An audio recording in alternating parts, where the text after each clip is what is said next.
प्यारे दोस्तों, आइए सीखते हैं बिहार बोर्ड द्वारा जारी मॉडल सेट के 19वां सब्जेक्टिव को। यह कहता क्या है दोस्तों, बिंदुओं 5 -6 और -1 -4 को जोड़ने वाले रेखाखंड को एक्स अक्ष किस अनुपात में विभाजित करती है। दोस्तों यह कह रहा है क्या है कि दो बिंदु दिया है। कौन सा बिंदु दिया है? 5 -6 और दूसरा बिंदु क्या दिया है? -1 -4। तो कहता है कि इस दोनों बिंदु से जो रेखा आपस में मिलता है उस रेखा को एक्स अक्ष किस अनुपात में विभाजित करता है। आकृति से समझिए, ए बी क्या है? एक रेखाखंड है और इस रेखाखंड को एक्स अक्ष किस अनुपात में विभाजित करता है यही हमको निकालना है। तो हमने मान लिया, क्या मान लिया? माना कि ए बी रेखाखंड को एक्स अक्ष m1 अनुपात m2 में बांटता है। अर्थात ये जो एक्स अक्ष है ये क्या करता है? इस रेखाखंड को m1 अनुपात m2 में बांटता है। तो हमको निकालना क्या है? m1 और m2 का मान निकालना है कि m1 अनुपात m2 कितना होगा। तो दोस्तों यहाँ कितना दिया है? तो a दिया है 5 -6, तो x1 कितना हो जाएगा? 5 हो जाएगा। y1 कितना होगा? -6 हो जाएगा।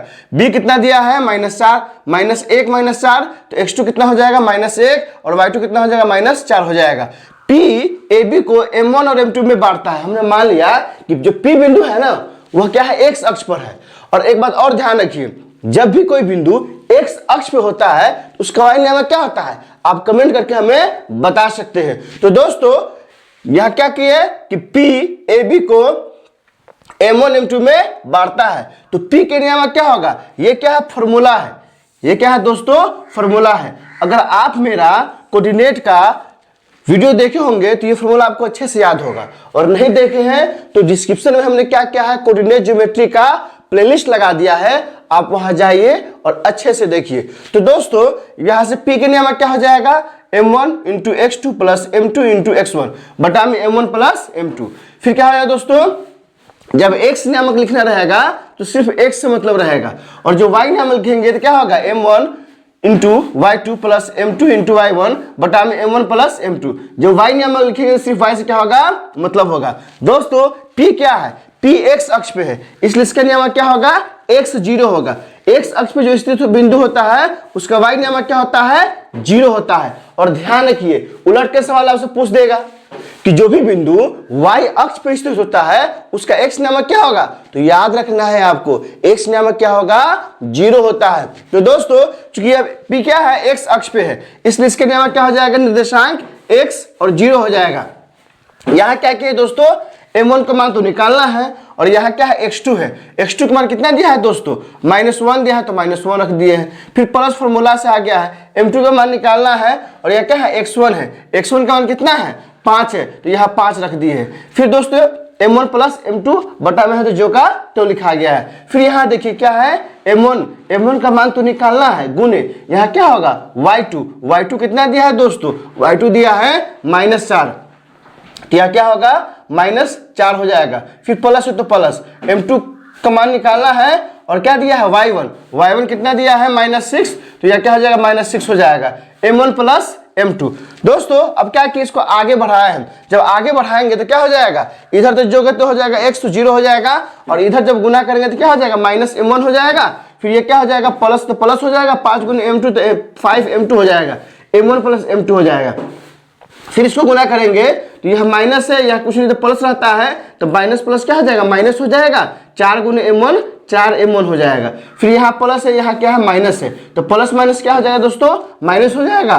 6 और m2 है तो m2 बटा में m1 + m2। दोस्तों ध्यान रखिए, यहाँ ब्रैकेट क्यों लगाया है? तो आपको बताए थे कि जहां देखे माइनस छाप वहीं लगाए ब्रैकेट। आप जहां माइनस रहे वहां आप सचेत हो जाइए, वहां ध्यान दीजिए, क्योंकि माइनस क्या करता है? पूरे हिसाब को गड़बड़ कर देता है। और मेरी आवाज भी थोड़ी क्या साफ नहीं है, क्योंकि ठंड का मौसम चल रहा है जिसमें सर्दी जुकाम खांसी तो आम बात है। इसलिए आप धैर्य से और ध्यान से अंत तक देखिए, आपको अच्छे से समझ में आएगा।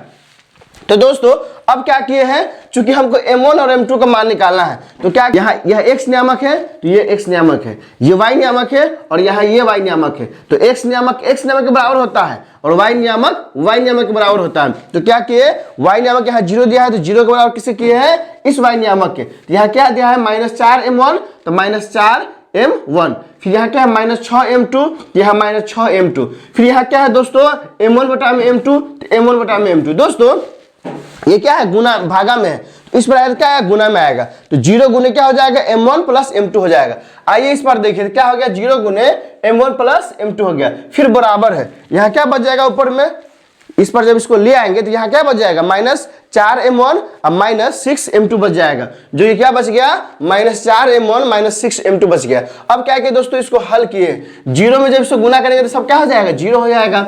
यहाँ 4m1 है तो -4m1, फिर -6m2 है तो -6m2, इसको क्या किया इस पार से इस पार लाया है, तो यहाँ क्या है दोस्तों माइनस में है, इस पर आएगा तो क्या हो जाएगा प्लस में, तो यहाँ 4m1 हो गया बराबर -6m2 हो गया। दोस्तों हमको मान निकालना है m1 बटा में m2 का, किसका मान निकालना है दोस्तों, तो m1 बटा में m2 का मान निकालना है, इसलिए जब m1 बटा में m2 करेंगे तो ये गुना में है तो इधर जाएगा बटा में, और चूंकि ये क्या है गुना में था, इसको इस पर लाएंगे तो बटा में, तो यह m1 तो m1 रहेगा ही, यह m2 गुना में था तो इधर आ जाएगा बटा में, m1 के बटा में आ जाएगा, यह -6 इधर है तो जो कहते हो रहेगा ही, यह 4 क्या है गुना में इधर जाएगा, तो जाएगा तो कटने के बाद क्या आ गया दोस्तों, जब इसको काटे हैं तो यह 3 आ गया 2 आ गया, अर्थात m1 और m2 का मान क्या आ गया -3 बटा में 2, अर्थात m1 अनुपात m2 क्या आ गया -3 अनुपात 2। दोस्तों एक बार ध्यान दीजिए, क्या ध्यान देना है आपको, देखिए यहाँ m1 और m2 क्या रहा है माइनस में आ रहा है, देख रहे हैं ध्यान से देखिए माइनस में आ रहा है, क्या आया है दोस्तों माइनस में आया है, जो कि हम आज तक जितना हिसाब बनाया है ना अनुपात निकालने वाला, आज तक किसी हिसाब में अनुपात माइनस में आया ही नहीं है और आइंदा भी कभी नहीं आएगा।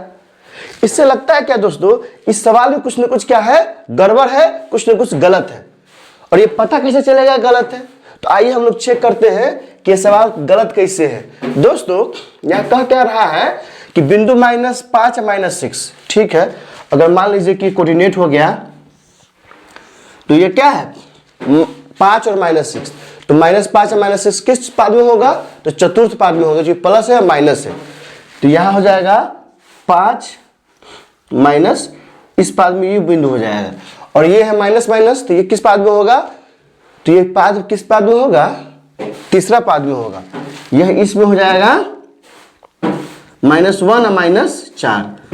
तो जब इसको मिलाते हैं दोस्तों तो कहीं से भी x अक्ष को तो काटता ही नहीं है, जबकि इस सवाल में कह रहा है कि x अक्ष किस अनुपात में विभाजित करता है, क्योंकि x अक्ष क्या है दोस्तों x और x डैश, ये हो गया y और y डैश। ध्यान दीजिए यह x अक्ष है और यह y अक्ष है, यह क्या है मूल बिंदु है, तो जब हम क्या किए इसको दर्शाए हैं, ठीक है, कार्तीय ज्यामिति जो होता है उसमें दर्शाए हैं कि कौन किस पाद में है, तो यह आएगा चतुर्थ पाद में, यह आएगा द्वितीय, जब मिलाते हैं तो यह y अक्ष काट रहा है इसको, इस रेखा को x अक्ष तो काटता ही नहीं है। अगर आप यकीन नहीं होता है तो ग्राफ पेपर ले लीजिए, उस पर और अच्छे से दर्शाइए, और दर्शाने के बाद आपको और अच्छे से स्पष्ट दिखाई देगा। इसका मतलब यह है कि यह सवाल गलत है, यह सवाल गलत इसलिए है क्योंकि अगर ये मान लीजिए x अक्ष काटता तो यह कोई ना कोई बिंदु क्या आता, या तो इस पाद में रहता नहीं तो इस पाद में रहता, और ये माइनस कभी आ ही नहीं सकता। सबसे बड़ी बात यह है कि यहाँ अनुपात m1 बटा में m2 निकाले हैं तो -3 बटा 5 आ रहा है, जो कि माइनस में आता ही नहीं। अब किसी तरह से देख लीजिए, सोच लीजिए, समझ लीजिए, हमने भी गौर फिक्र किया जब फर्स्ट बार इसको बनाया, तो इसका मतलब यह है कि सवाल गलत है। आइए हम लोग क्या करते हैं कि इसको x अक्ष नहीं y अक्ष लेके चलते हैं। कौन सा अक्ष, y अक्ष लेके चलते हैं और देखते हैं क्या आएगा। दोस्तों y अक्ष भी लेके चलेंगे ना तो यहाँ क्या हो जाएगा, ये बदल जाएगा, यहाँ p के मान ये नहीं होगा, क्या हो जाएगा दोस्तों, तो p का निर्देशांक हो जाएगा 0 और y हो जाएगा। क्या हो जाएगा दोस्तों 0y। 0y क्यों होगा, 0y इसलिए होगा क्योंकि वह अब ये AB को कौन काट रहा है, x अक्ष नहीं काट रहा है, क्योंकि इसमें भी देख रहे हैं x अक्ष नहीं काट रहा है, y अक्ष काट रहा है। जो y अक्ष काटेगा तो x नियामक क्या होगा, तो x नियामक 0 होगा। दोस्तों अगर आप ये नहीं जानते हैं तो डिस्क्रिप्शन में हमने क्या किया है कि बिहार बोर्ड द्वारा जारी मॉडल सेट का प्लेलिस्ट भी लगा दिया है, आप वहां जाइए, उन सारे वीडियो को अच्छे से देखिए। अभी एग्जाम के आने में समय है, यकीन जानिए बहुत फायदा होने वाला है आपका। तो यहाँ क्या आ जाएगा दोस्तों, p के नमक भी क्या हो जाएगा 0y। आइए 0y लेके चलते हैं। जब 0y लेके चलेंगे तो ज्यादा कुछ करने की जरूरत नहीं है, क्या करेंगे यहीं से इसको हम ठीक कर लेंगे। यहां तक तो जो कहते हुए रहेगा, क्योंकि फॉर्मूला तो चेंज थोड़ी होगा दोस्तों।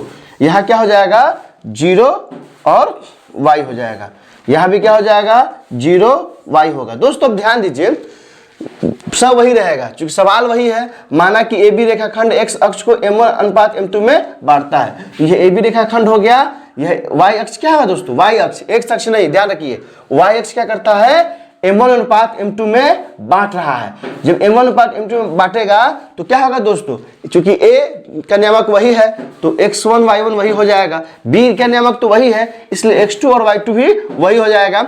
p क्या है, ab को m1 अनुपात m2 में बांटता है, बिल्कुल बांटता है, तो p के नियामक, क्योंकि p के नियामक अब क्या है, p पहले क्या था x अक्ष पे लेके चले थे, जब x अक्ष पे लेके चले थे जो माइनस में आ गया जो कि गलत हुआ, तो हम अब क्या करते हैं, और यहां से आकृति से भी लग रहा है कि ये गलत है, तो हम y अक्ष पे लेके चलते हैं। जैसे ही p को हम y अक्ष पे लेके चलते हैं तो इसके नाम में क्या हो जाएगा 0 और y हो जाएगा। p के नाम में क्या होगा, तो वही फॉर्मूला लगेगा क्या, m1 into x2 plus m2 into x1 बटा में m1 प्लस m2। y नाम क्या होगा दोस्तों, तो m1 y2 plus m2 y1 बटा में m1 प्लस m2। दोस्तों अब क्या किया, चूंकि पीक हो गया y अक्ष पे रहेगा तो क्या हो जाएगा, x नामक 0 होगा तो 0y हो गया, यह जो कहते हो आगे बढ़ेगा, इसमें कोई चेंजिंग नहीं आएगा। दोस्तों देखिए यहां से ध्यान दीजिए, क्योंकि m1 और m2 का मान निकालने के लिए 0 के बराबर क्या करेंगे, x अक्ष को करेंगे, क्योंकि ये x अक्ष 0 के बराबर आ गया और y अक्ष ये y अक्ष के बराबर होगा, तो x अक्ष का मान क्या आ गया, अब ये हो जाएगा दोस्तों। तो यहां से सबको हमको मिटाना पड़ेगा। आप धैर्य से अंत तक देखिए आंसर क्या होता है। अब क्या करेंगे, y x नियामक को x नियामक के बराबर करेंगे और y नियामक को y नियामक के बराबर होता है, तो x नियामक क्या है 0 है, तो यहाँ से 0 बराबर क्या हो जाएगा, 0 रह जाएगा माइनस m1 प्लस 5m2 बटा में क्या हो जाएगा दोस्तों m1 प्लस m2 हो जाएगा। अब क्या करेंगे दोस्तों, m1 प्लस बटा में इधर आएगा तो क्या आएगा, गुना में आएगा, जब गुना में आएगा तो क्या हो जाएगा दोस्तों, यहाँ से हो जाएगा